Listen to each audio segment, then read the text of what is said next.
আমাদের প্রেস মিডিয়ার সাথে বললেন, আপনি বিস্তারিত শুনলেন। জেনারেল সেক্রেটারি কংগ্রেস শুভজিৎ চট্টোপাধ্যায় আপনাদের বললেন, আপনারা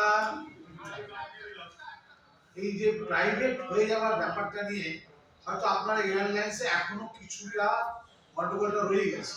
কেন হয়েছে আপনাদের কাছে আর বিস্তারিত বলার দরকার নেই। আপনারা বুঝতে পারছেন যখন মনোপলি হয় প্রাইভেটের কোনো জিনিসের, তখন কিভাবে একটা 5,000 টাকার টিকিটের দাম 50,000 টাকা তাও টিকিট পাওয়া যাচ্ছিল। আমরা সেই জায়গায় রুখে দাঁড়িয়েছি, প্রতিবাদ করছি। আমরা কোনো পলিটিক্যাল, আমাদের কোনো রাজনৈতিক কালার নেই, কিন্তু আমাদের সুবিধা এটাই যে কোনো রাজনৈতিক দল যখন সরকারের থেকে কোনো অন্যায় করে আমরা প্রতিবাদ করি, আর যে কোনো রাজনৈতিক দল যখন কোনো ভালো কাজ করে আমরা তাকে সমর্থন করি, তার সাথে থাকি।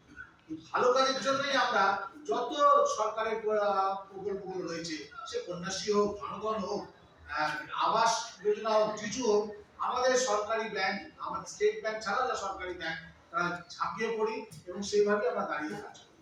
আজ এসআইআর নিয়েও আমরা সেভাবেই ঝাঁপিয়ে পড়েছি, আমরা করছি।